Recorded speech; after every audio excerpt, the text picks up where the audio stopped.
Hello, my name is Charlotte Schwar. Let me share with you some ideas about a parent's nightmare. Did you know that shopping for school clothes is a parent's nightmare? It is an overwhelming challenge to purchase clothing which complements each child's taste, is both durable and washable, maintains modesty, complies with the school's dress code, and still fits within the family budget. If school uniforms were required, the challenge to parents would be much simpler. Uniforms would benefit students as well. Even though uniforms may require an additional startup cost for families, uniforms help students focus on learning with fewer distractions for themselves and their fellow classmates, and provide an additional measure of security.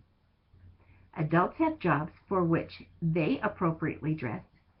It may be a business suit, a skirt and a jacket, a uniform, scrubs, or even jeans and a t-shirt. A student's job is that of learning. Wearing a school uniform reminds students of their responsibility and what their job is.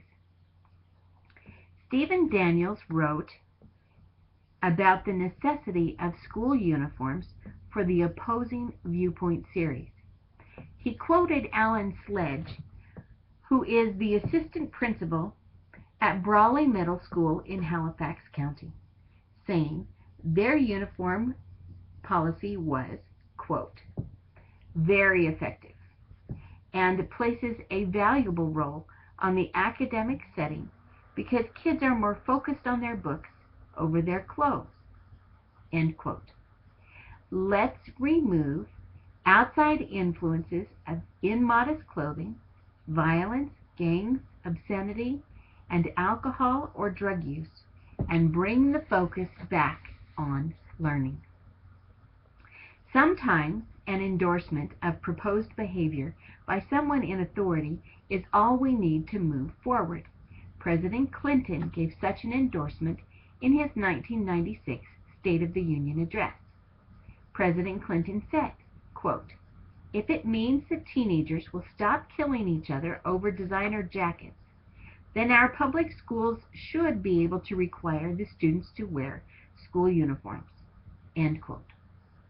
Thereafter, a study shows an increase in the number of public schools which require their students to wear uniforms. According to the study, in 1999 to 2000, 11.8% of public schools require uniforms. This percentage increases to 17.5% for the 2007-2008 school year. Public schools remain less likely to require a uniform. However, private and charter schools more often require students to wear those uniforms. It is time for the public schools to reap the benefits of required school uniforms, thereby gaining a greater focus on education and creating an environment where students evaluate themselves and classmates by who they really are instead of the clothes they wear. Uniforms help to quickly identify intruders of all ages, thus promoting safety. For security reasons, school faculty and staff members are required to wear an identification badge. Other volunteers and/or parents are required to obtain a visitor badge when going beyond the main office or entrance of the school.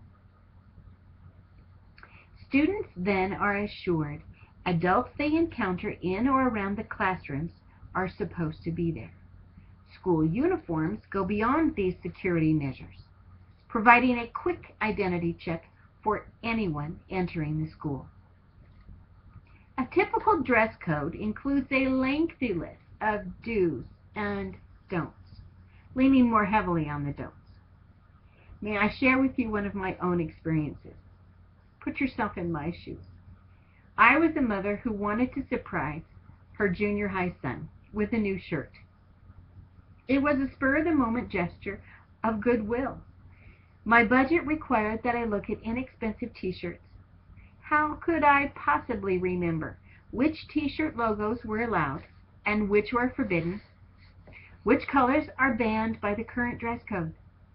All I knew was that this son had shirts in gray and black.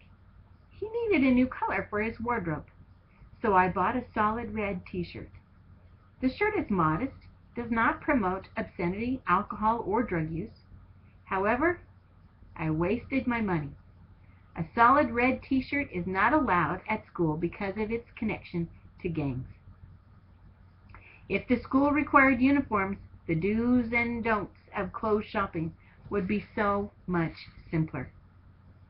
Parents, unfortunately, are often the loudest opposition to school uniforms. The opposition focuses on the added cost to purchase uniforms and after-school clothing. However, cost issues can be minimized. The policy requiring school uniforms should avoid requiring a particular name brand of clothing.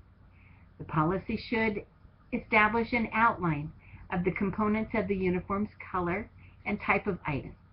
For example, pants, skirts, blouses, polo-styled shirts, jackets, or sweaters.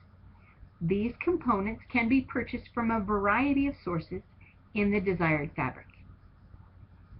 To reduce the financial impact on families, uniform items can be handed down amongst siblings, obtained new or gently used, or traded at an annual uniform swap event hosted by the school. Wearing a school uniform can provide a powerful reminder to parents and students of the job of learning, allowing students to remove themselves from outside influences and distractions of immodest clothing, violence, gangs, etc. Uniforms provide an additional security measure in the school environment. When all the students are similarly dressed and focused to learn, they can look beyond the clothing and appreciate each other as individuals. Shopping for school clothes becomes less of a nightmare for parents. Schools should require uniforms to help students focus on learning and provide additional security, even though families may initially have an additional cost for clothing. Thank you.